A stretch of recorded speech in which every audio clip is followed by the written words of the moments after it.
अस्सलामु अलैकुम वरहमतुल्लाहि वबरकातुहू।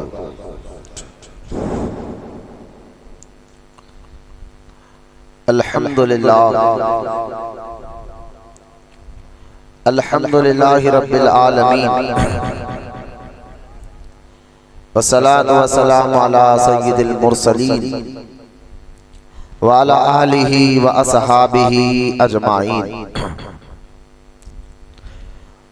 वक़ाल अल्लाहु तआला फ़िल क़ुरआनिल मजीद फ़अऊज़ु बिल्लाहि मिनश शैतानिर रजीम बिस्मिल्लाहिर रहमानिर रहीम। इन्नल्लाहा व मलाइकतहु युसल्लूना अलन नबिय्यि या अय्युहल्लज़ीना आमनू सल्लू अलैहि व सल्लिमू तस्लीमा। अल्लाहुम्मा सल्लि अला सय्यिदिना व मौलाना मुहम्मद मआदिनिल जूदि वल करम व अला आलिहि व बारिक व सल्लिम। सलातो व सलामन अलैका या सय्यदी या हबीबी या रसूलल्लाह सल्लल्लाहु तआला अलैहि व आलिहि व सहबिहि व सल्लम। अम्मा बाद,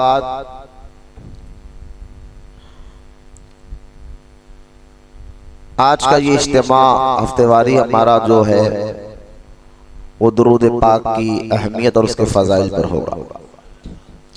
वो इसलिए कि यूँ तो आज 30 तारीख़ है रजब शरीफ की, कल से शाबान मुअज़्ज़म का मुबारक महीना शुरू हो जाएगा।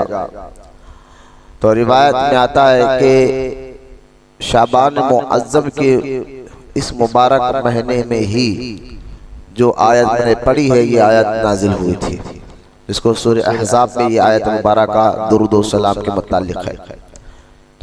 इसलिए एक हदीस पाक में रहमत कौनैन सल्लल्लाहु ताला अलैहि वसल्लम ने भी इरशाद फरमाया कि रजब अल्लाह का महीना है, शाबान मेरा महीना है और रमज़ान मेरी उम्मत का महीना है।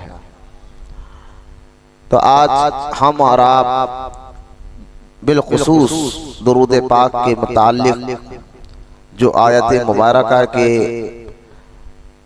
मुफस्सिरीन ने जो इरशाद फरमाया है वो तफसीर भी आपके सामने मैं रखूँगा। अल्लाह ताला से दुआ करता हूँ अल्लाह हम तमाम को हक़ सुनने हक़ बोलने की तौफ़ीक़ अता फरमाए। और यूँ तो हर जुमा बयान से पहले मेरी आदत भी रही है कि मैं दुरूद पाक की फजीलत ज़रूर बताता हूँ। क्यों? हर काम के पीछे, चाहे आप नमाज पढ़ रहे हो, रोज़ा रख रहे हो, इबादत कर रहे हो, निकी का काम कर रहे हो, चाहे वो इंटरनेट पर बैठ कर आप कुछ भी काम कर रहे हो, नेकी का, अच्छाई का, इस्लाम का, तो कब करते हैं उसके पीछे एक जज्बा, एक शौक़ होता है। जज्बा और शौक़ यानी इबादत का शौक़ हो तो बंदा फिर इबादत करता है अल्लाह की रज़ा के लिए। ऐसी महफिलें दीन के लिए एक शौक़ पैदा करते हैं, जज्बा पैदा करते हैं। वरना आप देखें कि हाल हमारा ये हो गया है कि हमारे अक्सर इबादतें जज्बा और शौक़ से खाली होते हैं। अक्सर इबादतें शौक़ नहीं रहता, बस पीर साहब नाराज हो जाते, अगर नहीं गए तो ये बोलते वो बोलते। मैं गैरों की क्या बात कर रहा हूँ, खानखा की बात कर रहा हूँ। शौक़ खत्म हो गया, शौक़ जज्बा अपने अंदर रहना, इबादत का हो, दीन का जज्बा और शौक़, तभी आप नेकी का काम इखलास के साथ कर सकते हैं, अल्लाह की रज़ा के लिए कर सकते हैं। शौक़ रहता ना, जज्बा तुम लोगों को इतने साल से आ रहे बैठ रहे इतवार को, अगर जरा भी शौक़ रहता ना दीन का, जबरदस्ती का मेरे को महसूस होगा। तुम्हारे स्टेटों पर जो है ना जिक्र का स्टेटस लगा रहता, रोज का स्टेटस लगा रहता, फोन के जरिए भी जो है दीन का काम हो सकता है आज के दौर में। नहीं, पूरे बच्चों के, इस खानखा के पूरे बच्चों के इल्ला माशाल्लाह शायद एक आध को, चाहे वो कोई भी हो, सब जो है ना उनको किसी चीज़ का जज्बा शौक़ रहा नहीं। उनके स्टेटस देख लो, एक आध जना शायद वो हफ्तेवारी इज्तिमा का स्टेटस लगाता होगा या रोज़ का स्टेटस लगाता होगा, वरना पूरे बच्चे जो है या तो लगाते नहीं है तो सलाह फला ये दोस्त वो लगा दिया खत्म। क्यों? क्योंकि असल में ये जो इतवार का इज्तिमा का असर है ना, ये सिर्फ जबरदस्ती का आना दिख रहा है, शौक नहीं रहा, जज्बा नहीं रहा। तो अपने अंदर जज्बा शौक रहता ना तो ना पीर को बोलने की जरूरत पड़ती है कि मैं स्टेटस लगाओ, दावत दियो, खुद में जज्बा रहता है। यार अगर मेरी तरफ से किसी को मैं बुला रहा हूँ नेकी की दावत देना सिर्फ मौलाना लोगों के लिए लाजिम नहीं है, आपके लिए भी है। कुरान जो है ना किसी आलिम साहब या हाफिज साहब या किसी पीर साहब के लिए नहीं, वो हर मुसलमान के लिए आया है। कुंतुम खैरा उम्मती कहकर अल्लाह ने फरमाया तुम बेहतरीन उम्मत हो। क्यों? क्योंकि तुम नेकी की दावत देते हो। तो तुम्हारे अंदर की जज्बा कब आएगा? कब बगैर बोले तुम दावत देने वाले बोलेंगे। पता चला असल में ढोंग हो रहा है, जज्बा और शौक हमारे अंदर नहीं है दिन से, बस एक फॉर्मेलिटी से, एक रस्म आप लोग निभा रहे हैं। जो बच्चे इतवार को आते जो करीब 12-12 घंटे साथ बैठते वो तक स्टेटस नहीं लगाते। अब क्या बताए, पता वो तक जो है जो काम की चीजें वो नहीं लगाकर दावत नहीं देते। भाई स्टेटस लगाओ दावत की नीयत से, अल्लाह की रजा के लिए। क्या पता कोई एक बंदा आ जाए अपने पर्सनल काम के लिए फोन करके बच्चों को बुला लेते, लेकिन ताज्जुब है कि दीन के काम के लिए वो जज्बे से नहीं बुलाते। बुलाते फोन करते लेकिन नॉर्मल अंदाज से बात करें, खत्म। ये हाल हमारे खानका का ही हो गया है बच्चों के अंदर, तो बाहर वालों क्या करना। तो खैर जब तक शौक अंदर पैदा ना हो किसी भी चीज का, खास तौर पर, तब तक आपको इबादत, चाहे वो नमाज हो, रोजा हो, नेकी की दावत हो, जज्बा और शौक आपके अंदर होगा तो बगैर बोले ये काम आप करेंगे। मेरे को मालूम है ये बातों का असर किसी को होने वाला नहीं है। फिर से देखो, फिर वही ना वो जुम्मे का स्टेटस अपने फोन पर लगाते हैं, ना हफ्तेवारी खानका का स्टेटस लगाते हैं, ना रोज का स्टेटस लगाते हैं, ना फोन करके वो जज्बे से जो अपने काम के लिए बच्चों को बुलाते हैं, ऐसा जज्बे में इतवार को नहीं बुलाते वो लोग। तो तरबियत इतने साल से आना जाना बैठना सब हो रहा आप लोग का, लेकिन नहीं, वो सिर्फ पीर साहब को फॉर्मेलिटी चेहरा दिखाना नहीं दिखाया तो क्या होगा, ये इस तरह। तो हमारा भी अंदर इतने दिन से हम आए हैं, सरकार का फैज देकर हमारे अंदर शौक पैदा करे, इबादत का जज्बा पैदा करे, तलब पैदा करे।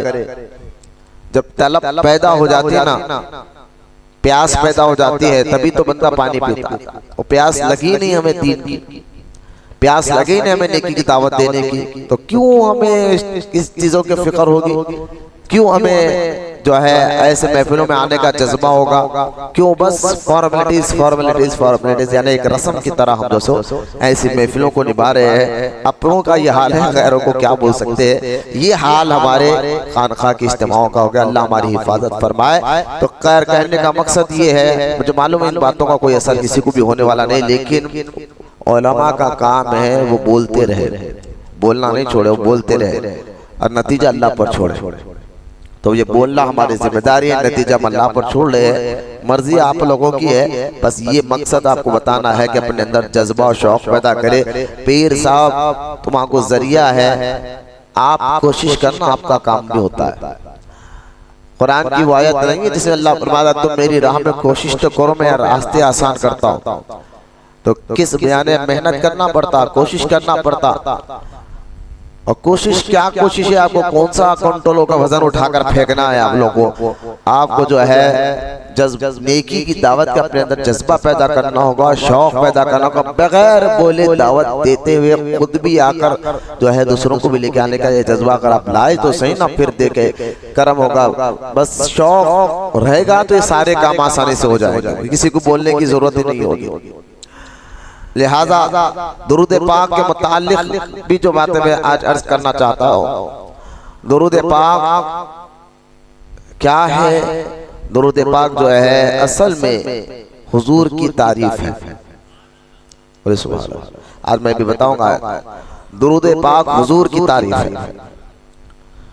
दुरूद पाक पढ़ने से बंदे को अल्लाह ताला हुजूर के वास्ते वसीले से हमारे मुश्किलों मुसीबतों को तो हटाता है, साथ ही साथ उस पर रहमतों का नुज़ूल भी फरमाता है।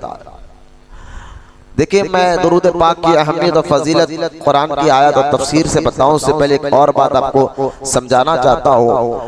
आरिफीन बुजुर्गों के तबके में कहता है, आरिफीन जो ज्यादा मारिफत रखने वाला, अल्लाह उसके रसूल की पहचान रखने वाले को आरिफ कहते हैं। आरिफीन फरमाते हैं, अगर कुरान को गौर से पढ़ा जाए तो बिस्मिल्लाह की बे से लेके वन्नास तक, बिस्मिल्लाह की बे से लेके वन्नास तक पूरा का पूरा कुरान नात मुस्तफ़ा है, यानी अल्लाह ताला ने हुजूर की तारीफ को बयान फरमाया। और दूसरी बात याद रखे, इबादत की दो किस्में होती है। इबादत की दो किस्में होती है। एक वो इबादत जब अल्लाह ताला को हम वाजिबुल वजूद समझे, यानी है खुद से है, तन्हा समझे यानी अकेला है और उसी की इबादत करना है। तो एक तो अल्लाह को वाजिबुल वजूद समझकर इबादत करना, ये भी एक इबादत की किस्म है। और दूसरी इबादत जो है वो ये कि अल्लाह के हुक्म पर, कि अल्लाह ताला ने कहा ये काम करो, तो अल्लाह के हुक्म पर उस काम को करना, ये भी इबादत है। इबादत की दो किस्में, जैसा कि आप देखें, मैं अभी बता, नमाज हम अल्लाह के लिए पढ़ते हैं तो दुरूद भी अल्लाह के लिए पढ़ते हैं, क्योंकि अल्लाह का हुक्म है कि दुरूद पढ़ो। तो मालूम क्या हुआ, दुरूद पढ़ना भी अल्लाह की इबादत है, क्योंकि बंदा दुरूद पढ़कर अल्लाह के हुक्म पर अमल करता है। इसी तरह अल्लाह ताला के महबूब बंदों का जिक्र करना, अंबिया अलैहिस्सलातु वस्सलाम हो, औलिया इकराम हो, इनका जिक्र करना, इनकी महफिलें सजाना, ये भी अल्लाह की इबादत है। अब बोलेंगे, अब क्या आप अंबिया और औलिया को अल्लाह के बराबर शरीक कर रहे हैं? मैंने कहा नहीं, मैं यही तो आपको समझाना चाहता हूँ कि अल्लाह के हुक्म पर अमल करना भी इबादत है। अल्लाह के हुक्म पर अमल करना भी अल्लाह की इबादत है। तो लिहाजा ये कुरान पाक में कई एक आयतें मौजूद है जिसमें अल्लाह ताला ने अपने अंबिया अलैहिस्सलातु वस्सलाम का भी जिक्र फरमाया और अपने औलिया अल्लाह का भी जिक्र फरमाया, उनकी तारीफ की है और उनका जिक्र करने को हुक्म अता फरमाया है। तो पता क्या चला, दुरूद पाक भी अल्लाह की इबादत है और अल्लाह के महबूब बंदों का जिक्र करना भी अल्लाह की इबादत है, क्योंकि अल्लाह ताला ने ऐसा करने का हमें हुक्म अता फरमाया है। तो अल्लाह के हुक्म पे अमल करना भी अल्लाह की इबादत है। आप देखिए, मैं आपको जामे तिरमिज़ी से एक और हदीस पढ़कर आपके सामने इस बात का खुलासा करना चाहता हूँ कि अल्लाह के हुक्म पे अमल करना भी इबादत है, दुरूद भी अल्लाह की इबादत है। वो कैसा, जामे तिरमिज़ी में हदीस पाक है, हज़रत सैयदना उबय बिन काब रज़ी अल्लाह ताला अन्हु फरमाते हैं, एक मर्तबा अल्लाह के रसूल अलैहिस्सलातु वस्सलाम तशरीफ फरमाते और सहाबा इकराम से हुजूर अलैहिस्सलातु वस्सलाम ने फरमाया कि मेरे सहाबा उज़्कुरुल्लाह उज़्कुरुल्लाह उज़्कुरुल्लाह, 3 मर्तबा हुजूर ने फरमाया मेरे सहाबा अल्लाह का जिक्र करो, अल्लाह को याद करो, अल्लाह का जिक्र करो। 3 मर्तबा हुजूर ने ये इरशाद फरमाया। अब गौर करें, हुजूर तो कह रहे हैं सहाबा को अल्लाह का जिक्र करो, उज़्कुरुल्लाह, अल्लाह को याद करो, अल्लाह का जिक्र करो, अल्लाह का जिक्र करो, अल्लाह का जिक्र करो, 3 मर्तबा हुजूर ने दोहराया। तो हज़रत सैयदना उबय बिन काब रज़ी अल्लाह ताला अन्हु खड़े हुए और खड़े होकर कहा कि या रसूल अल्लाह सल्लल्लाहु ताला अलैहि वसल्लम कि मैं चाहता ये हूँ कि मैं दिन के 4 हिस्से कर दूं।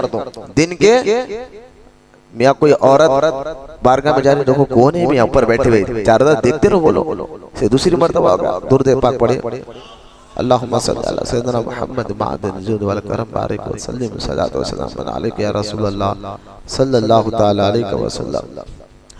लिहाजा हज़रत अब हुजूर क्या कह रहे हैं, अल्लाह का शामिल करो, क्या कह रहे हैं, अल्लाह का सो नहीं रहे, सुन रहे, तो बोले अल्लाह का जिक्र करो, ये कहना हुजूर ने। तो अल्लाह का जिक्र करो तो बंदे का ज़हन क्या जाता है, दिमाग कहाँ जाता है, ला इलाहा इल्लल्लाह पढ़ो, अशहदु अन ला इलाहा इल्लल्लाह पढ़ो, सुबहानल्लाह अल्हम्दुलिल्लाह पढ़ो, कुरान की तिलावत करो। जब ये कहा जाए उज़्कुरुल्लाह, अल्लाह का जिक्र करो, तो बंदे का ज़हन तो यही जाएगा यार भाई नमाज पढ़ो, कुरान की तिलावत करो, जो है ला इलाहा इल्लल्लाह का विर्द करो, ये अल्लाह का जिक्र है। अब सहाबा से हुजूर क्या करे कि मेरे सहाबा उज़्कुरुल्लाह, अल्लाह का जिक्र करो। तो हज़रत सैयदना उबय बिन काब रज़ी अल्लाह ताला अन्हु खड़े होकर अर्ज करते हैं, या रसूलल्लाह सल्लल्लाहु अलैहि वसल्लम, मैं चाहता हूँ कि दिन के 4 हिस्से बना लो। अब 4 घंटे, 3 घंटे का एक हिस्सा तो देख ले, दिन के 4 हिस्से बना लूं और उन 4 हिस्सों में एक हिस्सा आप पर दुरूद पढ़ते रहूं, एक हिस्सा आप पर दुरूद पढ़ते रहो। तो हुजूर रहमत कौनैन सल्लल्लाहु अलैहि वसल्लम ने ये नहीं फरमाया, उबय मैं कहता हूँ अल्लाह का जिक्र करो, ला इलाहा इल्लल्लाह पढ़ो, कुरान की तिलावत करो, और तुम कहते हो कि दिन का एक हिस्सा मुझ पर दुरूद पढ़ना चाहते हो। मेरी बात तुम नहीं समझे, मैं कहना क्या चाहता हूँ। हुजूर ने ऐसा नहीं कहा अलैहिस्सलातु वस्सलाम। हुजूर अलैहिस्सलाम, और यह जामे तिरमिज़ी की सही हदीस है, तिरमिज़ी शरीफ में। इसकी सनद पर भी मुहद्दिसीन ने कहा कि ये बिल्कुल सनद मजबूत है, इसमें कोई ज़ईफ़ रिवायत नहीं है। लिहाजा हज़रत उबय बिन काब रज़ी अल्लाह ताला अन्हु को हुजूर ने मना नहीं किया कि ये क्या कर रहे हो, अल्लाह का जिक्र करो, अल्लाह को याद करो, तुम कहते हो मुझ पर दुरूद पढ़ो। क्यों? क्योंकि हुजूर जानते हैं, सहाबा भी जानते हैं कि हुजूर पर दुरूद पढ़ना भी अल्लाह की इबादत है, अल्लाह का जिक्र है, क्योंकि ये अल्लाह के हुक्म पे अमल हो रहा है। सीधा बैठो, सीधा बैठो, हाथ से करके बैठो। लिहाजा हज़रत उबय बिन काब को हुजूर ने मना नहीं फरमाया। अच्छा, हुजूर तो ये कह रहे कि उज़्कुरुल्लाह, अल्लाह का जिक्र करो। उबय बिन काब कहते हुजूर मैं एक हिस्सा पर दुरूद पढ़ूं, बस अब एक हिस्सा पर दुरूद पढ़ो। सरकार मदीना अलैहिस्सलातु वस्सलाम ये कहते चलो ठीक है कि एक हिस्सा दुरूद पढ़ो, उसके बाद एक हिस्सा तुम अल्लाह का याद करो, जिक्र करो, ला इलाहा इल्लल्लाह पढ़ो। ऐसा नहीं कहा हुजूर ने, बल्कि हुजूर ने फरमाया उबय बिन काब से, उबय बिन काब ठीक है, अगर और बढ़ा लेता तो तेरे लिए बेहतर होता, और बढ़ा लेता तो तेरे लिए बेहतर होता। तो हज़रत सैयदना उबय बिन काब फिर पूछा, या रसूल अल्लाह 2 हिस्से कर दूं? यानी वो चाह रहे कि दिन के मैं 4 हिस्से करूं, 4 में से एक हिस्सा पर दुरूद पढ़ूं। तो सरकार ने फरमाया और बढ़ा लो।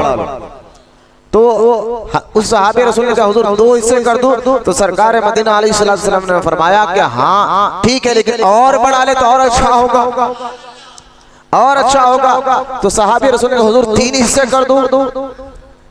दिन के 3 हिस्से में, 4 हिस्से में से 3 हिस्से आप पर दुरूद पढ़ूं? आका करीम ने ये नहीं कहा ठीक है बस है जान दे, ना ना, बल्कि हुजूर ने फरमाया उबय ठीक है, लेकिन और बढ़ा ले तो तेरे लिए और अच्छा होगा। अब चौथी बार हुजूर ने जब इरशाद फरमाया तो सहाबी रसूल ने कहा हुजूर मैं दिन भर आप पर दुरूद पढ़ता रहूंगा, यानी 4 हिस्से भी आप पर दुरूद पढ़ता रहूंगा। तो फिर रहमत कौनैन सल्लल्लाहु ताला अलैहि वसल्लम ने फरमाया फिर अल्लाह ताला तुझे 2 इनामों से नवाजेगा, 2 इनामों से नवाजेगा। एक उबय, अल्लाह ताला मुझ पर दुरूद पढ़ने की वजह से अल्लाह तेरे गुनाहों को माफ फरमा देगा, तेरे गुनाहों को माफ फरमा देगा। और दूसरा कि अल्लाह ताला तेरी मुश्किलों को आसान कर देगा। ये 2 इनाम हुजूर ने फरमाया, अल्लाह फिर तुझे 2 इनाम देगा, एक गुनाह भी माफ फरमाएगा और दूसरा जो है अल्लाह ताला तुझे तारे मुश्किलों को खत्म फरमा देगा, चाहे मुश्किल कारोबार को लेकर हो, चाहे मुश्किल बरकत को लेकर हो, चाहे मुश्किल सेहत को लेकर हो, चाहे मुश्किल किसी औलाद को लेकर हो। दुरूद पाक एक ऐसा वजीफा है जिसके पढ़ने से अल्लाह हर मुश्किल को आसान फरमा देता है। तो जहाँ ये हदीस में दुरूद पाक की अहमियत और फजीलत मालूम हुई, वहाँ पर यह भी मालूम हो गया कि अल्लाह के हुक्म पे अमल करना भी अल्लाह की इबादत है। जिस तरह हम अल्लाह की इबादत करते हैं, इसका जिक्र करते हैं, कुरान भी पढ़ते हैं, ला इलाहा इल्लल्लाह भी पढ़ते हैं, अल्लाह के मुबारक नाम भी पढ़ते हैं, नमाज भी पढ़ते हैं, तो दुरूद पढ़ना भी अल्लाह की इबादत है, क्योंकि अल्लाह के हुक्म पे अमल करना ये अल्लाह की इबादत है। अब देखे दुरूद पाक के मुतालिक आगे बढ़ते हैं। जब ये आयत मुबारक है ना सूरह अहज़ाब की, इन्नल्लाहा व मलाइकतहु युसल्लूना अलन नबी, इस आयत मुबारक के तहत आप सही बुखारी, इमाम बुखारी शरीफ की जो किताब है बुखारी शरीफ, इमाम बुखारी ने कुछ आयतों की तफसीर में अपनी बुखारी में एक बाब बना, एक चैप्टर है जिसमें आपने कुरान की आयतों की मुख्तसर तफसीर के तहत अहादीस जमा फरमाई है। तो इमाम बुखारी रहमतुल्लाहि ताला अलैह की किताब बुखारी शरीफ में जब आप इस आयत की तफसीर पढ़ेंगे जो सूरह अहज़ाब की है, जिसमें अल्लाह दुरूद व सलाम पढ़ने का हुक्म अता फरमा रहा है, तो आप सुन के हैरान हो जाएंगे कि जो इमाम बुखारी कहते हैं, जो अल्लाह ताला ये कह रहा है ना कि बेशक अल्लाह इन्नल्लाह व मलाइकतहु युसल्लू अल्लाह और उसके फरिश्ते मुस्तफ़ा पर दुरूद भेजते हैं। तो यहाँ इमाम बुखारी कहते हैं अल्लाह का दुरूद भेजना क्या है? अल्लाह का दुरूद भेजना क्या है? समझे आप? अल्लाह का दुरूद भेजना, आप फरमाते इमाम बुखारी, ये अल्लाह का दुरूद भेजने का मतलब ये है कि अल्लाह ताला हुजूर की सना को बयान फरमाता है, सना को बयान फरमाता है। अब गौर करें, इमाम बुखारी ने जो है ना अपनी तफसीर में, बुखारी शरीफ की तफसीर में इस आयत के तहत इस बात को लिखा कि ये अल्लाह का दुरूद भेजना हुजूर की सना है, अल्लाह का दुरूद भेजना हुजूर की तारीफ है जो अल्लाह करता है। लिहाजा इमाम बुखारी रहमतुल्लाहि ताला अलैह के, अब देखे हम भी सना पढ़ते, अगर आपको मैं कहूँ सना पढ़ो तो आपका ज़हन किधर जाएगा? आपका ज़हन नहीं जाएगा सुब्हानक अल्लाहुम्मा बिहम्दिका व तबारक अस्मुका व तआला जद्दुका व ला इलाहा गैरुक, इसी को तुम सना समझते हैं। लेकिन अब इमाम बुखारी कहते हैं अल्लाह का दुरूद भेजना हुजूर की सना है। तो यहाँ भी सना का लफ्ज आया है तफसीर में, ये भी सना है। तो दोनों में फर्क क्या है? फर्क यही है कि दुरूद पढ़ना भी अल्लाह की इबादत है। क्यों? इसलिए कि दुरूद पढ़ने का हुक्म खुद अल्लाह अता फरमा रहा है। तो अल्लाह के हुक्म पे अमल करना, मैं यही तो आपको समझाना चाहता हूँ, अल्लाह ताला के हुक्म पे अमल करना ये भी अल्लाह की इबादत है। अब आगे बढ़ते हैं। यहाँ जो आयत मुबारका में अल्लाह ताला ने इरशाद फरमाया कि बेशक अल्लाह और उसके फरिश्ते, आका खुले रखो आका, बेशक अल्लाह और उसके, जाके मुंह पे पानी फिर क्यों नहीं, अगर ज्यादा नहीं आ रही तो, बेशक अल्लाह और उसके फरिश्ते हुजूर पर दुरूद भेजते हैं। लेकिन मैं आपको बताता हूँ, या पहले आप ये ईमान अफरोज जो मैं मेरे सामने किताब है वो अल्लामा यूसुफ नबहानी रहमतुल्लाहि ताला अलैह की किताब सादतुद दारैन है, और सादतुद दारैन से मैं आपको ये इस आयत के तहत उलमा ने क्या क्या इसकी तफसीर फरमाई और इसकी क्या क्या नुकहात बयान की है और इसकी जो है ना शान किस तरह है, ये आयत दुरूद व सलाम के मुतालिक जरा आप इस पर गौर फरमाइए।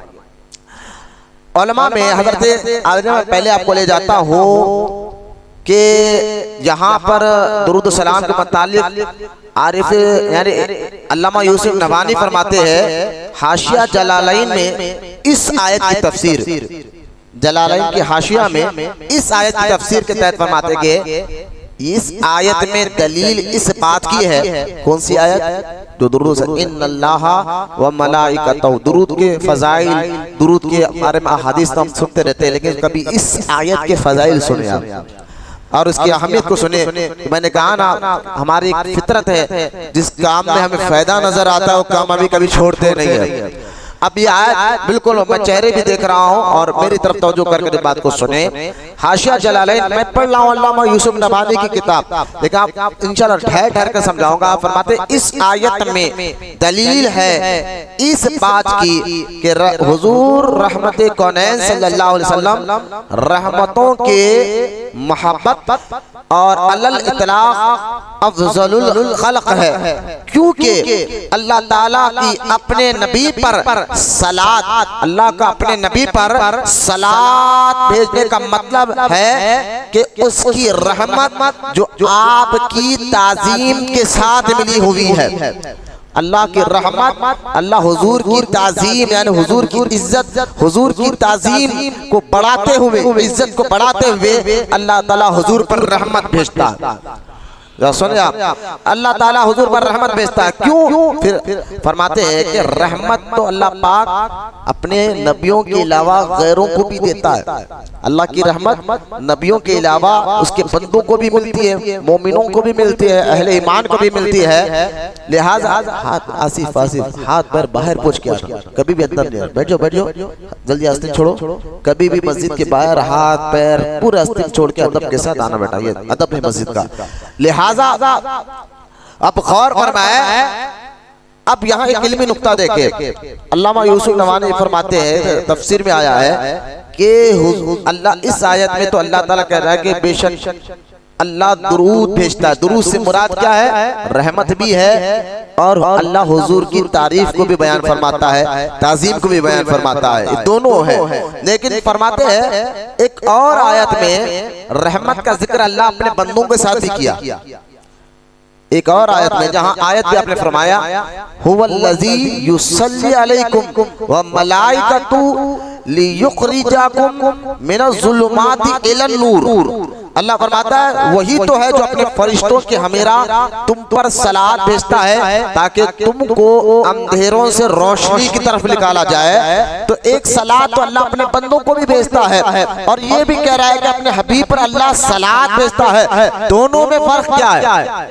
हुजूर पर भेजने का सलात और आप बंदों पर सलाम भेज दो। फरमाते हैं सुनो, अब दोनों किस्म की सलात में फर्क देख लीजिए। अल्लामा यूसुफ नवानी में दोनों किस्म की सलात में फर्क देख लीजिए कि दोनों मुकामात में जो फजीलत है वो मुलाहजा फरमा लीजिए। फरिश्तों की सलात हुजूर के लिए उस चीज की दुआ मांगना है। बेशक अल्लाह और उसके फरिश्ते हुजूर पर रहमत भेजते हैं। तो आप फरमाते हैं हुजूर के लिए फरिश्तों की दुआ, ये क्या है कि हुजूर अलैहिस्सलाम के लिए फरिश्तों की दुआ मांगना जो आपकी शायान शान है, जो आपकी शायान शान है और वो रहमत है जो ताजीम से मिली हुई है, वो रहमत है जो ताज़ीम से मिली हुई है। और अब हुजूर की रहमत के ताबे होकर हर शय को शामिल हो गई। बस दुरूद व शरीफ तमाम रहमतों का महल है, तजल्लियात का मुनब्बा बन गया है। और अल्लाह ताला ने जो ये कहा है ए ईमान वालो आप भी मुस्तफा के लिए दुआए रहमत करो, तो इसका मतलब भी है कि हुजूर की शायान शान के मुताबिक उन पर रहमत के लिए दुआ करो। आम बंदों के लिए रहमत क्या है? वो सिर्फ रहमत है, उसमें ताज़ीम नहीं है, ये समझाना चाहते हैं। जब ये कहा ना आम बंदों को सिर्फ रहमत मिलती है और हुजूर पर रहमत क्या है? वो ताज़ीम है। दोनों में फर्क देखे, आम बंदों को अल्लाह रहमत ना भेजता है लेकिन हुजूर पर रहमत ताज़ीम के साथ भेजता है और उनके सना के साथ भेजता है। ये अल्लामा यूसुफ नबहानी रहमतुल्लाहि ताला अलैह समझाना चाहते हैं। समझे, इससे हुजूर की अज़मत और मुकाम मर्तबा पता चलता है कि अल्लाह पाक हुजूर पर दुरूद भेजता है, तो उसका माना और मतलब यही है कि हुजूर की अल्लाह तारीफ को बयान फरमाता है। आप जैसा कि आप देखिए, ये तो यहाँ बात खत्म हुई। अब खाजी अयाज इसी आयत के तहत खाजी अयाज रहमतुल्लाहि ताला अलैह जिनकी किताब शिफा शरीफ है, ये गौसे आजम के दौर के बुजुर्ग है, खाजी अयाज 5वीं सदी के बुजुर्ग है। खाजी अयाज रहमतुल्लाहि ताला अलैह फरमाते हैं इसी आयत के तहत इस पर इजमा है कि ये आयत रहमते कौनैन सल्लल्लाहु अलैहि वसल्लम की वो अज़मत वो शान बयान की गई है इस आयत में जो किसी और आयत में नहीं की गई। इस आयत में हुजूर की वो शान बयान की गई जो किसी और आयत में नहीं बयान की गई है। ये तो काजी अयाज ने बयान फरमाया है।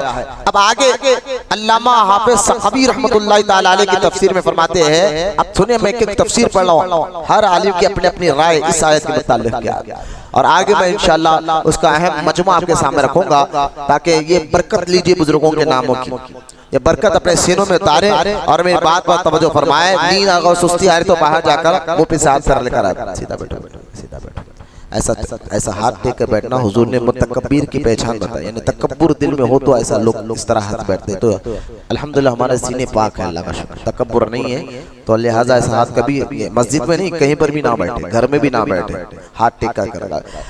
अब देखिए अब तीसरी तफसीर देखे, मैं आपको एक ठहर ठहर कर तफसीर समझाऊंगा। आज थोड़ी सी बात इल्मी होगी ताकि हमारे इल्म में अल्लाह इजाफा फरमाए।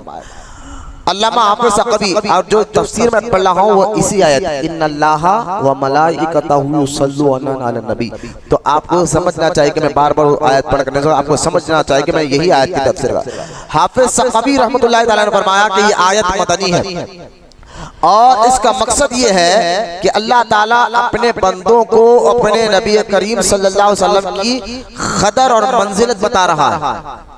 बोलते रहे कदर और मंजिलत बता रहा है। जो मालाए आला में से उसके हुजूर है, वो मलाइका मुकर्रबीन में आपकी सना करता है। अल्लाह अपने मुकर्रब फरिश्तों में हुजूर की सना करता है, और ये फरिश्ते आप पर सलात भेजते हैं। फिर आलमे सफली को हुक्म दिया गया, यानी नीचे वालों को हुक्म दिया गया, वो भी आप पर सलात भेजे, ताकि नीचे वाली और ऊपर वाली सारी मखलूक सबकी सना आप पर जमा हो जाए, आप पर जमा हो जाए।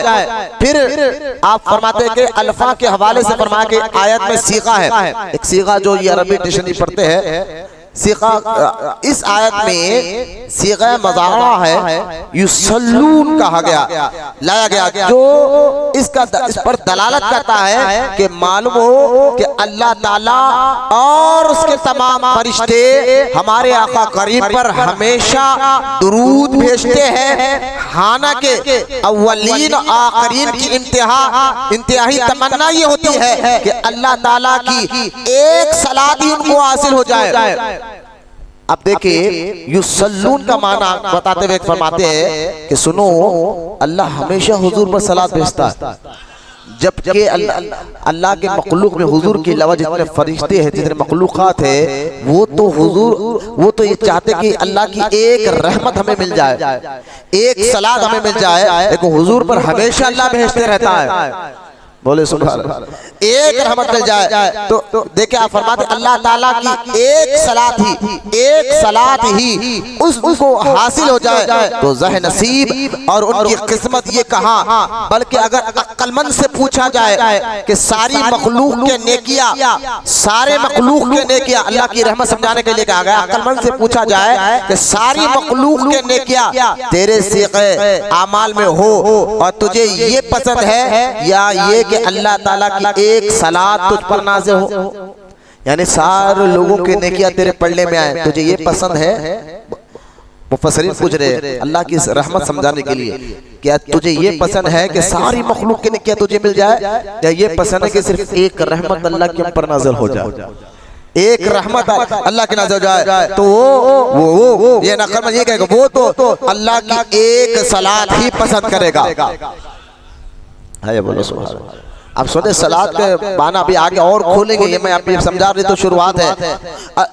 अल्लाह ताला की एक सलात ही को पसंद करेगा, तो तुम्हारा क्या ख्याल है उस जात के मुकाम पर? है बोलो सुभान अल्लाह। तो आम मखलूक ये कहती है कि सारे नेकियां एक तरफ, अल्लाह की एक रहमत एक तरफ।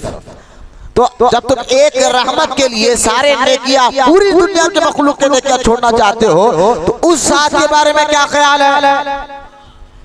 बोलो सुभान अल्लाह। उस जात के बारे में तुम्हारा क्या ख्याल है? उस जात के मुकाम के बारे में जिन पर खुद अल्लाह ताला और उसके तमाम मलाइका हमेशा हमेशा दुरूद सलाम भेजते हैं, वो हुजूर की जात हमेशा हमेशा दुरूद सलाम भेजते। तो क्यों कर तहसीन की जा सकती है बंदे मोमिन इस बात पर कि वो आप पर कसरत से दुरूद नहीं भेजता बल्कि खरब बरतता है, यानी ताज्जुब है उन पर।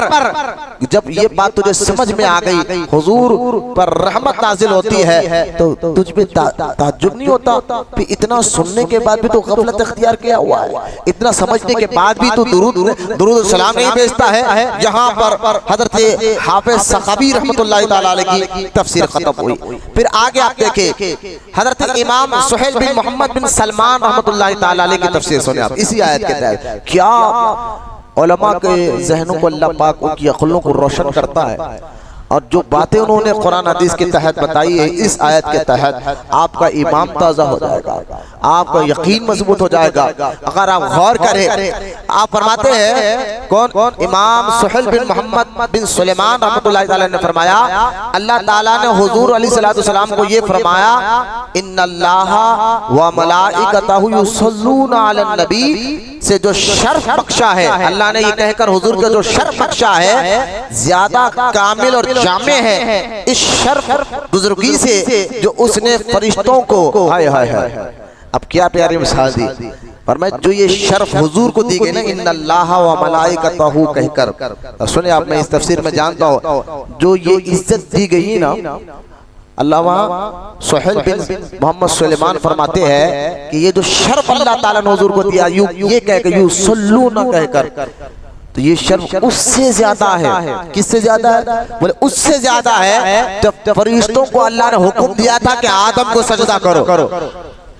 हाय हाय, ये लोग हैरान है, आदम अलैहिस्सलाम को फरिश्तों ने सजदा किया, इस शर्फ से ज्यादा, हाय हाय, इस शर्फ से ज्यादा ये शर्फ है कि अल्लाह हुजूर पर रहमत भेजता है। और फरमाते उसके एक दलील आप देते हैं, क्यों कि फरमाते हैं कि जब अल्लाह ने फरिश्तों को कहा कि आदम को सजदा करो, हालांकि वो ताज़ीम वाला सजदा था, लेकिन उसमें ये नहीं कहा माज़अल्लाह, अल्लाह के शान के खिलाफ भी था कि मैं भी तुम्हारे साथ शामिल ना, अल्लाह ने ये नहीं कहा कि मैं तुम्हारे साथ शामिल हो, बल्कि कहा फरिश्तों तुम सजदा करो आदम को। और जब हुजूर पर दुरूद भेजने की बारी आई, हुजूर पर रहमत भेजने की बारी आई, तो अल्लाह फरमाया इन्नल्लाह व मलाइकतहू, मुस्तफा पर रहमत भेज, मैं इसमें तुम्हारे साथ शामिल हो। तो ये जो है इस आयत में हुजूर की शान और अजमत को आप समझिए, और याद रखिए मैं ये बात भी कि जिस पार्टी में होते हो तो उस पार्टी को, उस कौम, उस पार्टी को, जिस पार्टी में आप हो, तो ये तरीका है कि उस पार्टी के लीडर के वफादार रहो। लीडर की वफादार रहोगे तो आप पार्टी के मजबूत आदमी है, और लीडर से मोहब्बत हो, वफादारी हो, तो ही आप मजबूत आदमी है। तो बिला तशबीह एक मिसाल मैं दे रहा हूँ, इस्लाम के लीडर हुजूर है अलैहिस्सलातु वस्सलाम, और जो उनसे ताल्लुक मजबूत रखता है वो यकीनन गुलाम रसूल भी होता है और दीन में वो मजबूत होता है। तो लिहाजा ये देख के आप क्या प्यारी बात आपने फरमाई, ये उससे ज्यादा शर्फ है कि आपको आप, लेकिन यहाँ मैं ये तफसीर बात खत्म करते हुए आगे देखे मैं आपको तफसीर बताता हूँ। इमाम फखरुद्दीन राजी रहमतुल्लाह ताला, तो तफसीर कबीर की बहुत बेहतरीन किताब है, इमाम फखरुद्दीन राजी की तफसीर कबीर। इमाम फखरुद्दीन राजी रहमतुल्लाह ताला अलैह सिलसिले सहरवर्दिया के बहुत बड़े आलिम मुफस्सिर गुजरे हैं इमाम फखरुद्दीन राजी। इनके जो मुर्शिद थे ना हजरत सैयदना नजमुद्दीन कुबरा रहमतुल्लाह ताला अलैह, कि ये इतने बड़े आलिम थे, इतने बड़े आलिम थे इमाम फखरुद्दीन राजी रहमतुल्लाह ताला अलैह, कि जब इनका इंतकाल का वक्त आया ना, जिस्म से रूह निकलने का वक्त आया इमाम फखरुद्दीन राजी का, तो शैतान के सामने आकर बैठ गया और बैठकर आपसे मुनाजरा करने लगा। फखरुद्दीन राजी, तुमने तो बड़े बड़े मुनाजरे किए हैं, बड़े बड़े लोगों को जो है ना तुमने मुंह के बल गिराया है मुनाजरे में, इल्म के मैदान में अल्लाह ने तुम्हें बहुत इल्म दिया है, अब मैं भी तुमसे मुनाजरा करता, मेरे एक सवाल का जवाब दो।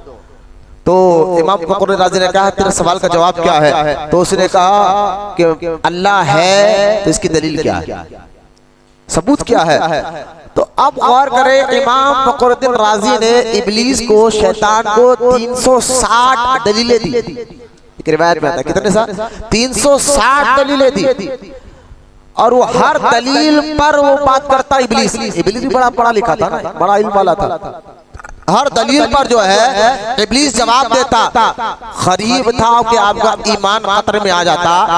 आपके जो पीर और मुर्शिद थे हजरत सैयदना नजमुद्दीन कुबरा रहमतुल्लाह ताला अलैह, वो वजू फरमा रहे थे, आपने देख लिया कि इस वक्त मेरे मुरीद पर शैतान हावी हो रहा है, अपने इल्म का ढोस गिराना चाहता है और इस तरह का मुनाजरा कर रहा है। कई किलोमीटर दूर आपने ये बात समझ गई, और वजू करते करते पानी का लोटा लिया और लोटा लेकर आपने फेंक कर जो मारा, और इब्लीस को आकर वो गिरा लगा और फरमाया फखरुद्दीन राजी से अपने पीर मुर्शिद ने, फखरुद्दीन कह क्यों नहीं देता मैं अल्लाह को बगैर दलील के एक मानता हूँ, मैं अल्लाह को बगैर सबूत बगैर दलील के एक मानता हूँ। तो खैर इसमें मुर्शिद की अहमियत भी हमें मालूम हुई। तो ये ऐसे बुजुर्ग इमाम फखरुद्दीन राजी के पीर मुर्शिद नजमुद्दीन कुबरा सैयदना फरीदुद्दीन अत्तारी, शेख फरीदुद्दीन अत्तारी रहमतुल्लाह ताला अलैह, ये यानी हम असर बुजुर्ग हैं। फरीदुद्दीन अत्तारी और नजमुद्दीन कुबरा, इनको तातारियों ने शहीद किया। तातारियों का बहुत बड़ा गलबा जो कई मुसलमानों को बगदाद, इराक, निशापुर, ईरान के इलाकों लाखों को माज़अल्लाह उन्होंने जो है कई मुसलमान शहीद किया। उसमें ये दोनों बुजुर्ग फरीदुद्दीन अत्तारी, नजमुद्दीन कुबरा जिहाद करते करते तातारियों के हाथों शहीद हुए हैं। अल्लाह उनके दर्जात को और बुलंद करे और उनके सदक़े में अल्लाह हमारी मग़फ़िरत फरमाए। तो खैर इमाम फ़खरुद्दीन राज़ी की किताब तफ़सीर कबीर पूरी दुनिया भर के मदरसों में पढ़ाई जाती है दरसी के तौर पर, बड़ी मोतबर उलमा के नज़दीक। अरे अहले सुन्नत के उलमा तो छोड़ो, गैर मुक़ल्लिद भी इसकी तफ़सीर को मानते हैं। यानी इमाम फ़खरुद्दीन राज़ी रहमतुल्लाह तआला अलैह गैरों के नज़दीक भी बड़े मोतबर शख्सियत है, बड़े मज़बूत शख्सियत है। अब सुनिए वो ये क्या कहते हैं इस आयत के तहत। इमाम फ़खरुद्दीन राज़ी फरमाते हैं, अगर ये कहा जाए, मैं तफसीर पढ़ रहा हूँ, अगर ये कहा जाए कि अल्लाह ताला और उसके फरिश्ते हुजूर अलैहिस्सलातु वस्सलाम पर दुरूद भेजते हैं तो हमारे दुरूद की क्या जरूरत? अल्लाह तो भेज रहा है, फरिश्ते भेज रहे हैं, तो हमारे दुरूद की क्या जरूरत? यूं क्यों कहा अल्लाह या अय्युहल्लज़ीना आमनू, ऐ ईमान वालो तुम भी दुरूद भेजो। तो अल्लाह उसके फरिश्ते भेजे तो हमारे दुरूद की जरूरत क्या है? तो इमाम फ़खरुद्दीन राज़ी फरमाते हैं, हम कहते हैं हम पर इसलिए दुरूद नहीं, हम आप पर, यानी हम जो दुरूद भेजते हुजूर पर, हम आप पर इसलिए दुरूद नहीं भेजते कि आपको इसकी हाजत है। जब अल्लाह उसके फरिश्ते भेजे हमें क्यों जरूरत है? तो आप इमाम फ़खरुद्दीन राज़ी फरमा रहे कि हम ये ना समझे कि हुजूर पर हम जो दुरूद पढ़ रहे हैं, ये ना समझे कि हुजूर को हमारे दुरूद की हाजत है। फरमाते हैं कुछ तबीयत खराब है क्या? हाँ मौलाना बैठिए सुकून से। लिहाजा फरमाते इमाम फ़खरुद्दीन राज़ी कि आप पर इसलिए दुरूद नहीं भेजते, यानी हुजूर पर इसलिए दुरूद नहीं भेजते कि आपको इसकी हाजत है। आप फ़खरुद्दीन राज़ी फरमाते हैं, ना तो आपको हमारे दुरूद की हाजत है और ना फरिश्तों के दुरूद की, क्योंकि अल्लाह ताला आप पर दुरूद भेजता है। हाँ हम महज आपकी ताज़ीम के इजहार के खातिर दुरूद सलाम पढ़ते हैं, आपकी ताज़ीम के इजहार के खातिर। हुजूर हम आपसे मोहब्बत करते हैं, आपका अदब हमारे दिलों में है, आपकी इज्जत हमारे दिलों में है। आपकी ताज़ीम के उसका सबूत क्या है कि आपकी ताज़ीम के इजहार के खातिर दुरूद व सलाम पढ़ते हैं और पढ़ने पर मामूर है, जैसा कि अल्लाह ताला ने हम पर अपना जिक्र वाजिब कर दिया है। हालांकि अल्लाह को हमारे जिक्र की जरूरत नहीं। कुरान में आया नहीं फज़कुरूनी अज़कुरकुम, क्या ना अल्लाह तुम मेरा जिक्र करो मैं तुम्हारा जिक्र करूंगा। तो इस आयत के तहत अल्लाह का जिक्र करना हम पर वाजिब लाजिम जरूरी है। लेकिन इमाम फ़खरुद्दीन राज़ी फरमाते हैं कि जैसा अल्लाह ताला ने हम पर अपना जिक्र वाजिब कर दिया है, हालांकि अल्लाह को हमारे जिक्र की जरूरत नहीं, हालांकि अल्लाह को हमारे जिक्र की जरूरत नहीं, वो तो महज इजहार मोहब्बत के लिए वाजिब है। तो तुम्हारे दिल में अल्लाह से मोहब्बत है, वाजिब है, और ये भी हम पर उसकी शफ़क़त है, अल्लाह उसके रसूल की शफ़क़त है, ताकि हम उसका जिक्र करें और सवाब पाए। इसलिए देखिए अल्लाह की शफ़क़त, ये अल्लाह को हमारे जिक्र की हाजत नहीं, लेकिन इमाम फ़खरुद्दीन राज़ी फरमाते हैं फिर भी अल्लाह ने उसका जिक्र हम पर वाजिब इसलिए किया ताकि हम उसका जिक्र कर कर सवाब पाए, ताकि हम उसका जिक्र कर कर सवाब पाए। इसलिए अब देखिए इमाम फ़खरुद्दीन राज़ी फरमाते हैं, इसलिए दुरूद पढ़ने की हाजत, अगर तुम दुरूद नहीं पढ़ोगे तो हुजूर को तुम्हारे दुरूद की हाजत नहीं है, लेकिन दुरूद पढ़ने का तुम्हें इसलिए हुक्म दिया गया है ताकि तुम्हें सवाब मिले। इसलिए इमाम फ़खरुद्दीन राज़ी फरमाते हैं, इसलिए तो हुजूर कहते हैं जो मुझ पर एक बार दुरूद पढ़ता है अल्लाह उस पर 10 रहमतों का नुज़ूल फरमाता है। बोलो मोहब्बत से सुभान अल्लाह। यहाँ हदीस में लाकर जमा फरमाते हैं जो एक बार मुझ पर दुरूद भेजता है अल्लाह उस पर 10 रहमतें नाज़िल फरमाता है। ये बताया जा रहा है हुजूर को तुम्हारे दुरूद की हाजत नहीं है, तुम दुरूद पढ़ो अल्लाह तुम पर रहमत नाज़िल फरमाए, इसलिए अल्लाह ने हुक्म दिया, हुजूर ने भी हुक्म अता फरमाया है। बोले मोहब्बत से सुभान अल्लाह। अब यहाँ मैं आपको और एक बात बताना चाहता हूँ, गौर से सुनते जाए। यहाँ पर इमाम फ़खरुद्दीन राज़ी की ये रिवायत खत्म हुई। अब आ जाए इमाम क़ुस्तलानी रहमतुल्लाहि ताला अलैह। इसी आयत के तहत कितने इमामों का मैं जिक्र कर रहा हूँ। इमाम क़ुस्तलानी रहमतुल्लाहि फरमाते हैं हज़रत अबुल क़ासिम अल क़ुशैरी ने रिसाला कुशैरिया तसव्वुफ की बड़ी मोतबर किताब, लेकिन आपने और भी कुरान की आयत तफसीर फरमाए।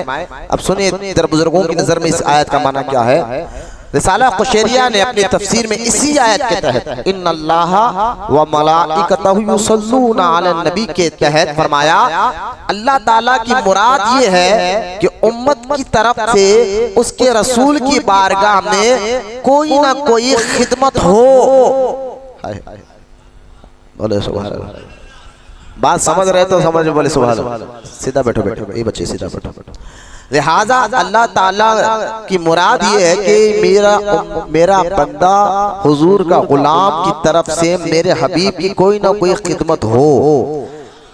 खिदमत हो मुराद ये कि उम्मत की तरफ से उसके रसूल की बारगाह में कोई ना कोई खिदमत हो, जिसके एवज जिसकी वजह से आपकी तरफ से उसे यानी जब वो खिदमत करे हुजूर की तो जिसके बदले हुजूर की तरफ से उसे शफाअत नसीब हो।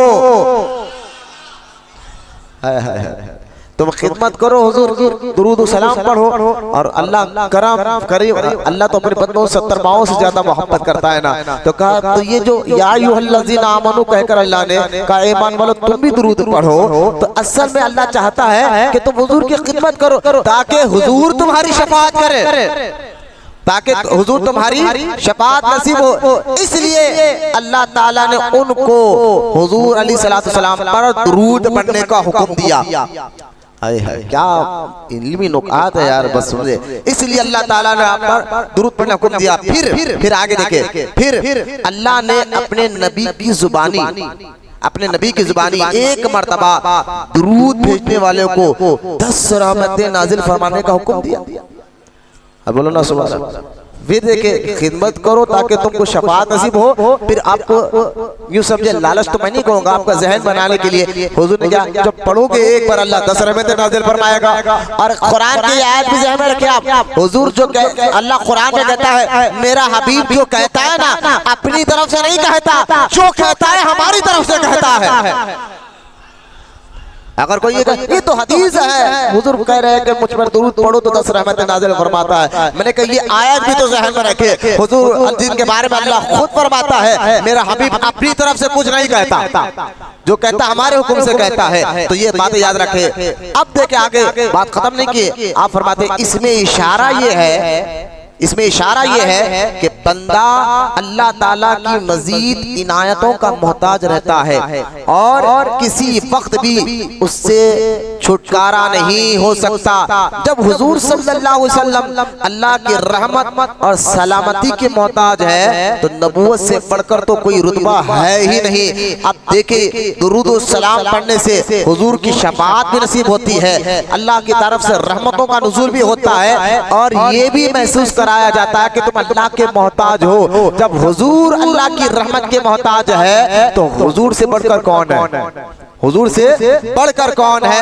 ये यहाँ पर जो है हजरत इमाम अबुल कासिम अल कुशैरी रहमतुल्लाह ताला अलैहि की तफसीर खत्म हुई। अब आगे बढ़ते हैं।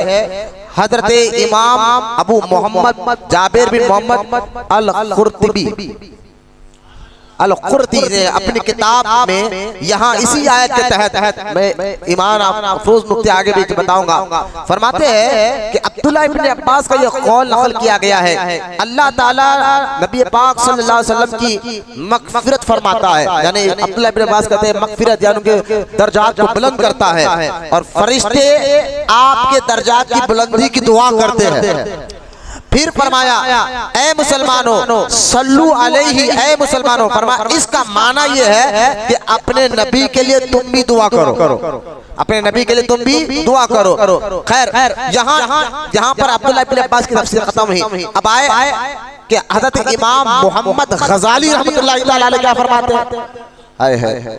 इमाम मोहम्मद गजाली जिनकी वफात 505 हिजरी है, इमाम मोहम्मद गजाली की वफात क्या है 505 हिजरी। मुकाशिफुल कुलूब और जो है ना कीमिया सादात, मिनाजुल आबिदीन और इह्या उलूम ऐसी मुतबर किताबें आज भी पढ़ी जाती है जिनसे लोग फैज़ ले रहे हैं। इमाम मोहम्मद गजाली 505 हिजरी में, अब गौसे आजम पैदा हुए थे 470 हिजरी में। कितने 470 हिजरी में। और 20 साल की उम्र में गौसे आजम गिलान से बगदाद आए, ठीक है। तो 70 कितने हो गए, 480 90, यानी उस वक्त गौसे आजम की उम्र कितनी थी, 20 साल। जब आप बगदाद आए, गिलान से बगदाद पढ़ने के लिए 20 साल, 18 साल आए तो मैं पकड़ चले 2 साल पकड़े, 20 साल की उम्र आ जाए। तो इमाम मोहम्मद गजाली उस वक्त बगदाद में थे और आप पर्दा फरमाए 505 हिजरी में दहन में रखे, और गौसे आजम बगदाद में आए 480 हिजरी में। तो 10 से 12 साल तक इमाम मोहम्मद गजाली गौसे आजम के दौर में बाहयात थे। आज भी जिंदा है लेकिन बता बाहयात है, थोड़ा ये भी जहन में रखिए आप, ताकि आपके इल्म में और मजा है कि 505 हिजरी आपकी वफात है ना, तो लिहाजा गौसे आजम बगदाद में, इमाम मोहम्मद गजाली बगदाद में, ये हो ही नहीं सकता कि गौसे आजम इमाम मोहम्मद गजाली से मिले ना हो। क्यों? क्योंकि जब हम बुनियादुत तालिबीन गौसे आजम की लिखी हुई किताब पढ़ते हैं तो बुनियादुत तालिबीन और कीमिया सादत को आजू बाजू रखो तो ऐसा महसूस होता है कि जैसा गौसे आजम जो है गौसे आजम की किताब बुनिया नहीं पढ़ रहे हैं, कीमिया सादत पढ़ रहे हैं। ऐसे कई नुकहात आपको समझ में आएंगे, ये अहले इल्म अच्छी तरह समझते हैं। तो खैर उलमा फरमाते हैं कि इमाम मोहम्मद गजाली रहमतुल्लाह ताला अलैह से गौसे आजम की जरूर मुलाकात हुई और आप सोहबत में बैठे तो सोचे इमाम मोहम्मद गजाली का मुकाम कैसा होगा जिससे गौसे आजम भी पढ़ रहे हैं, जिससे गौसे आजम भी पढ़ रहे हैं। फिर इमाम मोहम्मद गजाली अपने दौर के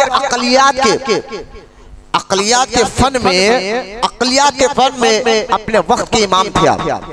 जैसा कि फिक़्ह के इमाम होते हैं, इल्मुल कलाम के इमाम होते हैं, इल्मुल कलाम यानी अकीदे के इमाम, इल्म फिक़्ह के इमाम, मुहद्दिसीन हदीसों के इमाम, तो इमामुल मुफस्सिरीन कुरान की तफसीर करने वाले इमाम। तो लिहाजा आप जो है इल्मुल यानी अक़लियात के इमाम थे आप, इमाम मोहम्मद गजाली। क्यों? क्योंकि आपके दौर में इमाम मोहम्मद गजाली रहमतुल्लाह ताला के दौर में अक़लियात से दीन को समझना चाहते थे लोग कुरान बताओ नहीं समझते थे, हदीस बताओ नहीं समझते थे, अपनी अक्ल से समझना चाहते थे। अक्ल नहीं मानती जन्नत है, अक्ल नहीं मानती फरिश्ते है, अक्ल नहीं मानती ये है जमीन है आसमान है, अक्ल नहीं मानती, अक्ल नहीं मानती। तो इन अक़लियात वालों को जो जवाब देकर दीन की तरफ लाते थे उनका नाम इमाम मोहम्मद गजाली रहमतुल्लाह ताला अलैह। आज देखिए कितने बुजुर्गों के रूहानी फैज हम ले रहे हैं बैठ। जरा सुनिए, इमाम मोहम्मद गजाली अपने दौर में अक्ल वालों के घुटने टिका दिए, अक्ल वालों के घुटने नीचे टिका दे और इल्म दीन को समझाया, अक्ल वालों को इस्लाम को समझाया, अक्ल वालों को। तो कर इमाम मोहम्मद गजाली आप सुने, आप वो इस आयत के तहत क्या कहते हैं। हाय हाय, इमाम मोहम्मद गजाली फरमाते हैं कि ये कौल नकल फरमाया गया कि अल्लाह ताला का हुजूर अलैहिस्सलाम और आप पर सलात भेजने वालों पर सलात भेजने का मतलब ये है कि वो आप पर और उन पर अनवा किस्म की इज्जत और तकरीम की बारिश करता है। हुजूर पर कई किस्म के अनवा और इज्जत की तकरीम की बारिश करता है और उन पर बेहतरीन नेमतें नाजिल फरमाता है। रहा हमारा, ये तो हुजूर के लिए कहा कि अल्लाह ताला जो है हुजूर के लिए, ये तो हुजूर के लिए गाना कि अल्लाह ताला उन पर अनवा किस्म की इज्जत और तकरीम की बारिश पर करता है और उन पर बेहतरीन नेमतें नाज़िल फरमाता है। आप इमाम मोहम्मद गजाली फरमाते हैं रहा हमारा और मलाइका का आप पर दुरूद भेजना, तो आप फरमाते हैं जैसा कि ये आयत करीमा में कहा गया इन्नल्लाह व मलाइकतहू, फरमाते में बयान हुआ सो वो एक सवाल, वो एक इल्तिजा है कि आपको वो करामत अता हो, वो रग़बत पैदा करना है, यानी हमारा दुरूद व सलाम पढ़ना ये ऐसा है जैसा एक सवाल हम करते हैं अल्लाह हुजूर के दर्जात में बुलंदी अता फरमा। बोलो मोहब्बत से सवाल। लिहाजा अच्छा ये देखिए आप अल्लाह ताला का सलात भेजना, यहाँ इमाम मोहम्मद गजाली भी कहते हैं सलात से मुराद सलात के अगर आप माने देखिए, अगर हम लुगत में सलात के माने देखें, सलात के माने नमाज के भी है, सलात नमाज को भी कहा जाता है, सलात के माने दुआ के भी है, दुआ करना, सलात के माने पुकारने के भी है अरबी लुगात में। लेकिन अल्लामा हाफिज इब्ने क़य्यिम रहमतुल्लाह ताला अलैह, हाफिज इब्ने क़य्यिम, हाफिज इब्ने कसीर अल्लामा ज़हबी, ये तो ऐसे लोग हैं, ये वो लोग हैं अच्छा ये लोग ऐसे हैं कि इनको वहाबी भी अपना इमाम मानता है, बदअकीदा भी हाफिज इब्न क़य्यिम को, इब्न कसीर को और जो है अल्लामा ज़हबी को अपना इमाम मानता है, उनको जन्नती मानता है। लेकिन उन्होंने हाफिज इब्न क़य्यिम ने सलात के 10 माने बयान फरमाए।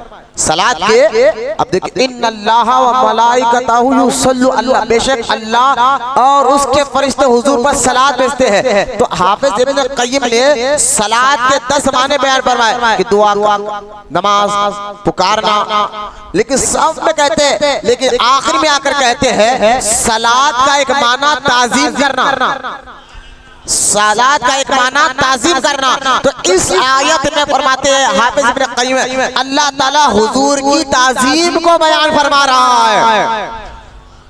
बोले मोहब्बत से सुभान अल्लाह, ताजीम को बयान कर रहा है। ताजीम करना ये हमारे लिए, अल्लाह ताजीम को बयान फरमा रहा है। बोले सुभान अल्लाह।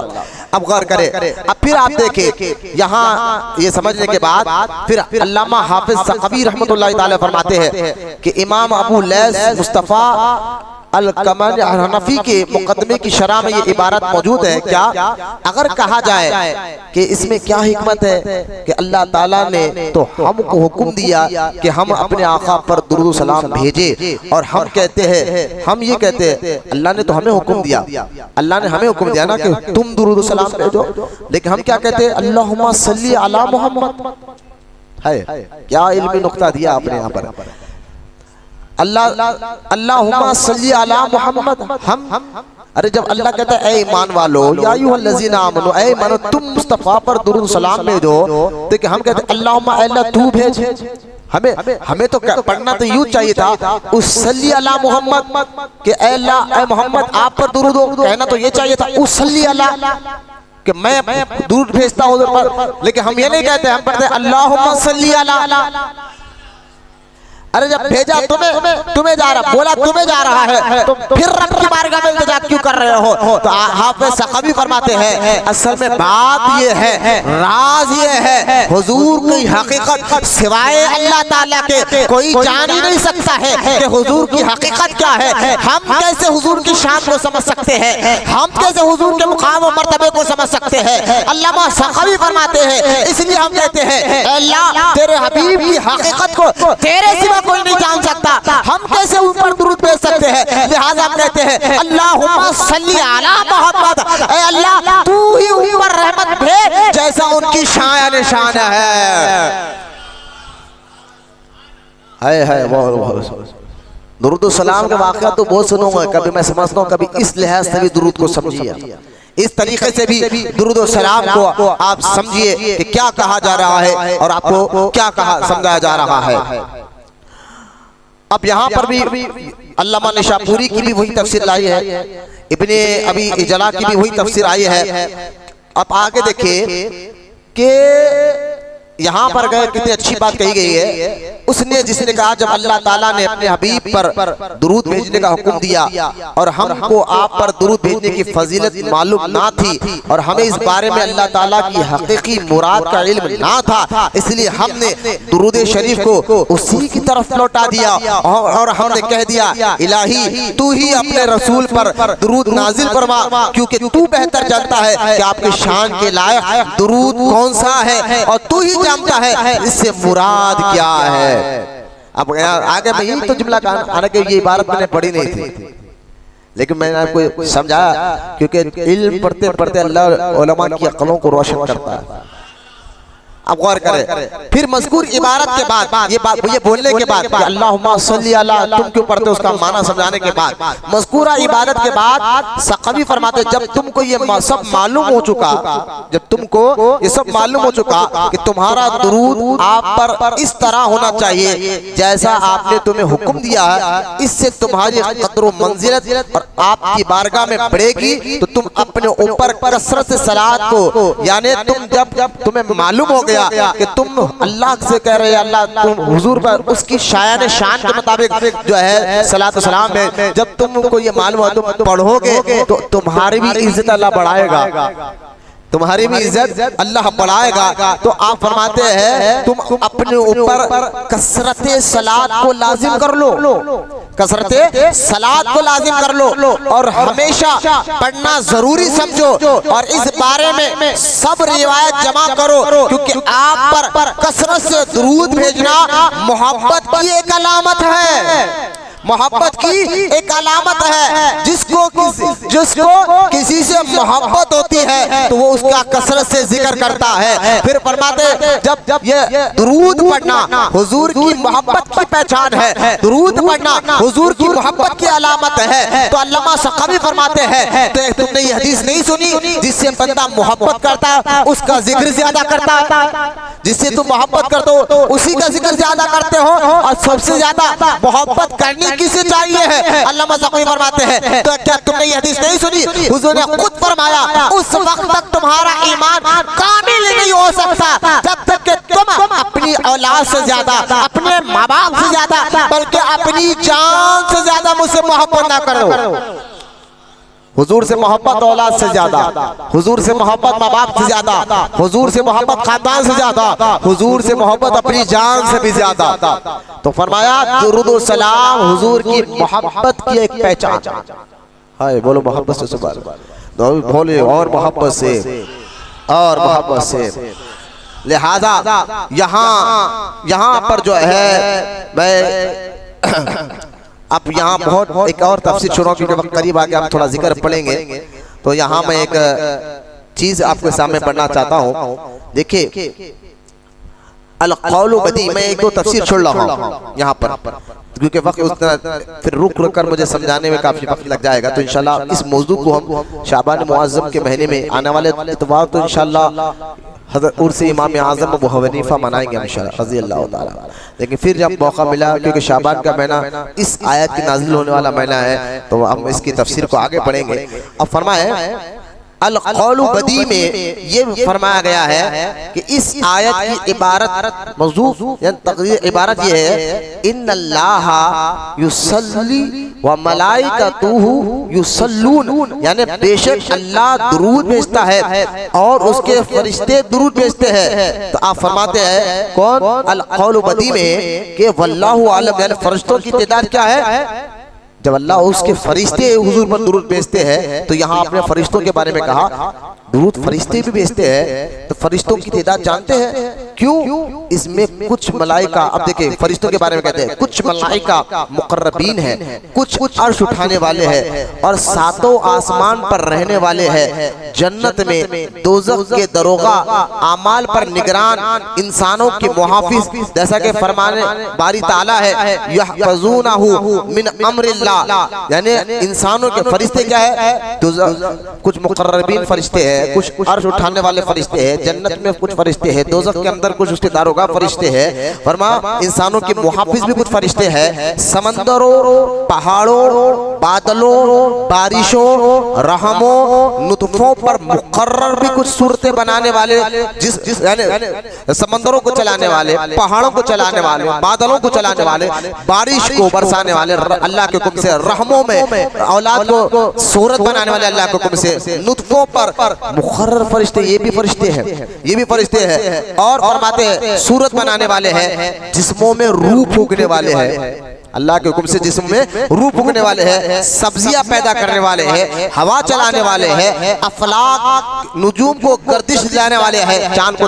तारों को चलाने वाले हैं, हमारे सलात व सलाम नबी पाक सल्लल्लाहु तक पहुंचाने वाले फरिश्ते हैं, हुजूर तक पहुंचाने वाले फरिश्ते हैं, नमाज जुम्मा में लोगों के नाम लिखने वाले फरिश्ते हैं, नमाजियों की क़िरात पर आमीन कहने वाले फरिश्ते हैं, रब्बाना लकल हम्द कहने वाले फरिश्ते हैं, नमाज की इंतजार करने वालों के लिए दुआ मांगने वाले फरिश्ते हैं, उन औरतों पर लानत भेजने वाले जो अपने शौहरों को बिस्तर छोड़कर इधर उधर मुंह मारे और दिगर फिरते हैं, ऐसे भी फरिश्ते हैं, और दिगर बहुत से फरिश्ते जिनका जिक्र सही हदीसों में आता है और उन पर अक्सर अबू शेख इब्न हब्बान अल हाफिज की किताब अल अज़मत में मौजूद है कि तफसीर तबरी में बतारीख किनाया ये हदीस मरवी मरवी है कि हुजूर हजरत उस्मान गनी ने हुजूर अलैहिस्सलाम से उन फरिश्तों की तादाद पूछी जो एक आदमी पर मुकर्रर है, एक इंसान पर मुकर्रर है। हुजूर अलैहिस्सलाम ने फरमाया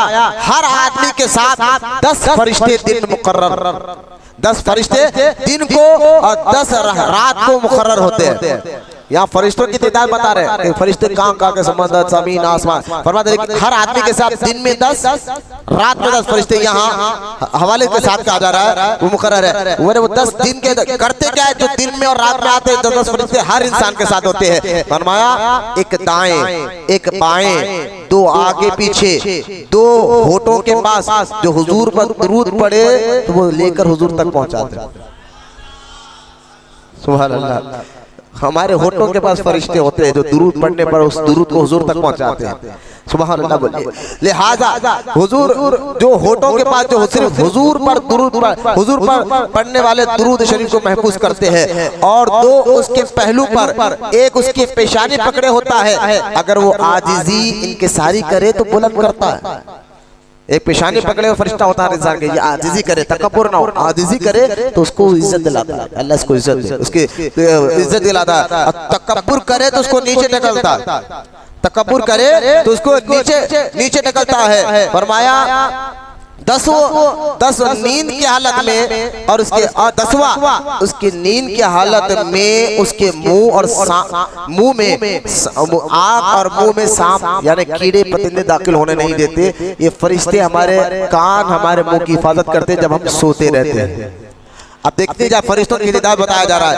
एक कौल ये है हर आदमी के साथ 360 फरिश्ते होते हैं, 360 फरिश्ते होते हैं, जहां बाला वजीर का एक एक गोशा उन फरिश्तों से भरा पड़ा है, यानी आसमान का एक एक गोशा वो जो है ना उन फरिश्तों से पड़ा है जो हुक्म खुदाबंदी के खिलाफ वर्जी नहीं करते, वही करते हैं जिसका उन्हें हुक्म दिया जाता है, वही करते हैं जिसका हुक्म मिलता है। अल मुस्तदरक में इमाम हाकिम ने अब्दुल्लाह इब्न उमर से रिवायत की ये हदीस मौजूद है कि बेशक अल्लाह ताला ने मखलूक के 10 हिस्से किए। अल्लाह ने मखलूक में बंदे इंसान भी आ गए, पहाड़ भी आ गए, सारी मखलूक आ गई। मखलूक के 10 हिस्से किए, उन 10 में से 9 हिस्से फरिश्ते हैं, 9 हिस्से फरिश्ते हैं, 9 हिस्से फरिश्ते हैं, और 1 हिस्सा सारी मखलूक है। फरिश्तों की तादाद को ज़हन में रहा है, 1 हिस्सा सारी मखलूक है। और हदीसे मिराज जिसकी सेहत पर इत्तेफाक है में है कि बैतुल मामूर में हर रोज 70,000 फरिश्ते नमाज पढ़ते हैं, जब निकलते हैं तो उन्हें दोबारा नहीं लौटाया जाता। सुबह 70,000, शाम में 70,000 फरिश्ते बैतुल मामूर जो आसमानों पे 7वें आसमान पर काबे की तरह काबा फरिश्तों का काबा बना हुआ, उसको बैतुल मामूर कहा जाता है। और उसका तवाफ जो एक बार कर ले 70,000 फरिश्ते, फिर दोबारा जिंदगी भर उनको मौका नहीं मिलता है। इससे अंदाजा करें कि डेली सुबह 70,000, रात 70,000 उस काबे का तवाफ करते हैं बैतुल मामूर का, तो फरिश्तों की तादाद कितनी होगी। लिहाजा अब देखिए यहाँ और फरमाते हैं कि आसमान, एक हदीस पाक मरफू हदीस पाक है, आसमान चरचराया, आसमान चरचराया। और हुजूर फरमाते आसमान, अबू ज़र फरमाते हैं हुजूर ने फरमाया आसमान चरचराया, और उसे चरचराने का हक है, उसे चरचरा मतलब समझिए आप, कभी छत पे आवाज आती है चरचराने की, कदम चलने की, तो हम कहते कौन है यार उस पास है ना, ऊपर कौन है, ये चरचराने की आवाज क्यों आ रही है। हुजूर फरमाते हैं कि साहबे रसूल आसमान के चरचराने की आवाज हुजूर सुनते थे जमीन पर। और इस पर भी कई इल्मी नुक्ते हम देते हैं, तो अहले इल्म के चेहरे तो खुश होते हैं, आप भी समझे, कई इसमें बात आ जाती है। तो चरचराने की आवाज जमीन पर रखकर हुजूर सुन रहे हैं, तो हमारे दुरूद की आवाज नहीं सुन सकते, क्या ये मंतिक है। जब आसमान चरचरा तो हुजूर ने फरमाया आसमान चरचरा रहा है, उसे चरचराने का हक भी है। क्यों? क्योंकि हुजूर फरमाते हैं कि आसमान पर 4 या 2 या 1 उंगल ऐसी जगह बाकी नहीं है जहां पर अल्लाह का फरिश्ता खड़ा ना हो। इतना बड़ा आसमान को इसमें एक पैर यानी खत्म रखने की जगह नहीं है, इतने फरिश्ते आसमान पर मौजूद है। फिर आप देखें, आप अभी फरिश्तों के बारे में बात खत्म नहीं, आगे फरमाते हैं कि ये सातों आसमान पर ऐसी जगह नहीं, ना कदम भरे, ना बालिश भरना, ना हाथ भरे जिसमें कोई फरिश्ता कयाम करने वाला, रुकू करने वाला, सजदा करने वाला ना हो। मालूम है कि कुरान शरीफ की रूह से वो सब जहां कहीं हो, ये फरिश्ते, ये सारे फरिश्ते जो मैं शुरू से जिक्र करता, ये सब जहां कहीं हो हुजूर पर दुरूद सलाम भेजते हैं। बोलो मोहब्बत से सुभान अल्लाह। हुजूर पर ये दुरूद सलाम भेजते हैं और ये खुसूसियत तमाम नबियों में सिर्फ हमारे हुजूर को अल्लाह ताला ने अता फरमाई, हमारे हुजूर को अल्लाह ताला ने अता फरमाई है। और हजरत काब का बयान है, हजरत काब कहते हैं कि मैं एक मर्तबा तैयबा ताहिरा सैयदा आयशा सिद्दीक़ा रज़ी अल्लाह ताला अन्हा के पास गया। वहाँ सैयदा आयशा एक हदीस बयान का जिक्र कर रही थी, एक हदीस का जिक्र कर रही थी। वो फरमाती थी सैयदा आयशा सिद्दीक़ा रज़ी अल्लाह ताला अन्हा, सैयद आयशा सिद्दीक़ा रज़ी अल्लाह ताला फरमाते हैं कि मैंने हुजूर से सुना कि हर सुबह 70,000 फरिश्ते उतरते हैं, यहाँ तक कि वो कब्र अनवर को घेर लेते हैं, हुजूर की कब्र अनवर को घेर लेते हैं और अपने पैरों से झाड़ू देते हैं, अपने पैरों से झाड़ू देते हैं और नबी करीम सल्लल्लाहु अलैहि वसल्लम पर दुरूद भेजते हैं। यहाँ तक के शाम पड़ जाती है, ये ऊपर चले जाते हैं तो 70,000 फरिश्ते फिर नीचे आते हैं, 70,000 फरिश्ते फिर जमीन नीचे आते हैं। यहाँ तक के हुजूर के कब्र अत्थर को घेर लेते हैं और अपने पैरों से झाड़ू देते हैं। लोग मुझसे पूछते हैं हजरत हुजूर के कब्र मुबारक के करीब कोई गया नहीं, कोई गया नहीं, कोई जा नहीं सकता, कोई जा नहीं सकता। अरे नहीं गया तो रह के कचरा जमा हो सकता, कुछ धूल जमा हो सकती है, लेकिन कहाँ जमा होते है जमा कैसे हो सकती है जहाँ सुबह 70,000 फरिश्ते, रात 70,000 फरिश्ते सिर्फ आते इसलिए है कि हुजूर की कब्र मुबारक को झाड़ू दे, दुरूद और सलाम पढ़े अपने पैरों से। पर एक पर फरिश्ते के बारे में हदीस में आता है, पढ़े आप कभी, हज़रत जलालुद्दीन सूती रहमतुल्लाह ताला अलैहि की किताब फरिश्तों के मुतालिक इमाम जलालुद्दीन सूती ने लिखा है। फरमा फरिश्तों के पर जानते हो, अल्लाह ने एक फरिश्तों को इतना ऐसे बड़े बड़े पर दिया है, अगर एक फरिश्ता अल्लाह के हुक्म से अपने पर खोले तो पूरी दुनिया को ढांप सकता है, पूरी दुनिया को ढांप सकता है। और उनके पैरों में अल्लाह ने इतनी कुव्वत दी है कि पूरी दुनिया को एक पर में उठाकर मसल सकते हैं।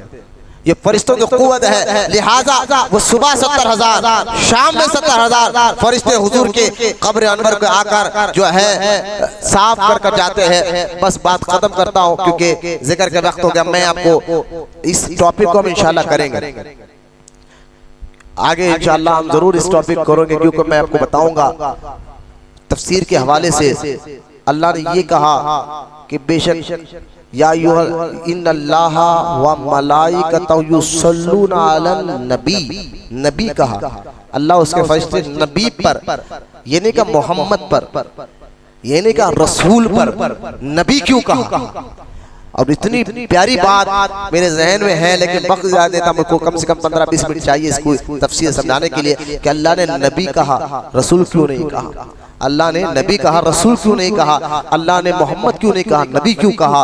और यहाँ पर इन्नल्लाह, अल्लाह ने अपना जाती नाम लिया, बेशक अल्लाह, यहाँ जाती नाम लेकर का बेशक अल्लाह, ये नहीं कहा बेशक करीम सलात भेजता है, रहीम सलात भेजता है, गफ्फार सलात भेजता है, ये नहीं कहा, बल्कि अल्लाह कहा।